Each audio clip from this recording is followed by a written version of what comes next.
দিন কায়েমের কথা করলে কয় যে ওমা তা তো রাজনীতি করে।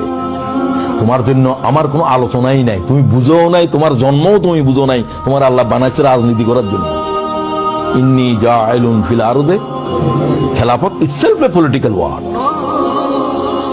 তুমি রাজনীতি জানো না, তোমার কোন জিনে পয়দাশ দিছে, তোমার কোন মালাইকায় পয়দাশ দিছে, তোমার তো বানানো হয়েছে খেলাফতের জন্য।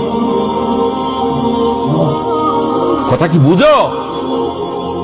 তসবিহ পড়ার জন্য তোমার বানাইছে। ফেরেশতারা বলছিল তো আল্লাহ আমরা তো তসবিহ পড়ি, নাহনু নুসাব্বিহু বিহামদিকা ওয়া নুকাদ্দিসু লাক, ক্বালা ইন্নী আ'লামু মা লা তা'লামুন। তোদের কোনো আকল নাই। সুবহানাল্লাহ। খেলাফত কি জিনিস তোরা কি বুঝোস?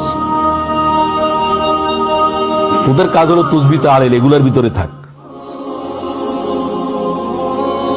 আর তুমি এখন ওটাকে তসবিহ তাহলিলের ইবাদত বুঝছো, তোমার কি জন্য বানাইছে ওটা তুমি বুঝোও নাই। আমাদের এমন একজন ইমাম লাগবে যেটা রাজনীতি করে না, এর পিছনে নামাজই হবে না। নামাজ হবে না বলছি আমি, সে তো আসাধ্য তোর তার জাহেল। ঈসা আলাইহিস সালাম আসে শুধু বলবেন যে যুদ্ধের জন্য তৈয়ার হও, এই প্রথম লফজ। ইমাম মেহেদী জাহের হওয়ার পরে বলবেন যে যুদ্ধের জন্য তৈয়ার হও, জিহাদের বায়াত করো। নামাজের বায়াত চলবে না, রোজার বায়াত চলবে না, কিসের বায়াত করবে? ইমাম মেহেদী আসি জিহাদের বায়াত করে, ঈসা আলাইহিস সালাম নামাজের সালাম ফিরাবেন, আসরের নামাজে দাঁড়াবেন, বলবো যে তোমরা যুদ্ধের বায়াত করো, দাজ্জাল কোথায় আছে তোমার কোনো খবরে নেই। তুমি তখনও বলিও আমার তো কিছু তসবিহ আছে বাকি আছে, তুমি পড়বে তসবিহ গুলো, তোমার তো আর কোনো কাম নাই, তুমি বুঝো না। তুমি নামাজ বুঝছো, তুমি জানো না যে জিনিস নামাজের কাদা করে দেয় সে জিনিস বুঝো নাই, সেটা হলো জিহাদ। খন্দকের যুদ্ধে রাসূলুল্লাহ 9 ওয়াক্ত নামাজ কাদা হয়েছে। সুবহানাল্লাহ। তুমি নামাজ বুঝছো, নামাজের মুলতবি করে দিয়েছে সেটা বুঝছো? তুমি তোমার মৌতের আগেও বুঝতে না, তুমি তোমার নিজের ধারণা যে তুমি বুঝে ফেলছো, তোমার চিকিৎসা নাই। হাকিমকে জিজ্ঞাসা করে কার চিকিৎসা নাই? সবাই তো চিকিৎসা আছে, তবে যে রোগী মনে করে যে আমার রোগ নাই এর চিকিৎসা নাই।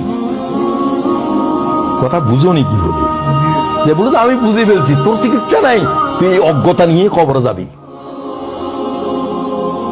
চিকিৎসা তার আছে, তুই মনে কর আমাকে আরো জানতে হবে, আমি তো কিছুই জানি না, তোমার জন্য জানার আছে। আজীব বিষয় চলছে উম্মতের উপরে, উম্মতের আলেমেরা গোমরা হয়ে গেছে, ইল্লা মাশাআল্লাহ। এবং কিয়ামতের আগে তাই হবে। হুজুর বলছে কিয়ামতের আগে দিয়ে উবাদুন জহালুন উলামাউন ফুসাক, قال রাসূলুল্লাহ, আলেমেরা সব ফাসিক হয়ে যাবে, জাহেলেরা আবেদ হয়ে যাবে। জাহেলেরা আবেদ হবে, ইবাদত বুঝবে না। কথা বুঝছেন নাকি? ইবাদত বুঝবে না, হেদের ইবাদত হবেও না, কারণ তাতে ইলম নাই। কোরআন শরীফ পড়ে ভুল পড়ে, ওটা করে ভুল পড়ে, ভুল করে সবকিছু। যারা জানবে তারা ইবাদত ছেড়ে দিবে, আর যারা ইবাদতে মশগুল হবে এরা ইবাদত কিভাবে করতে হবে কি কিছুই জানে না। জহাল বলছে,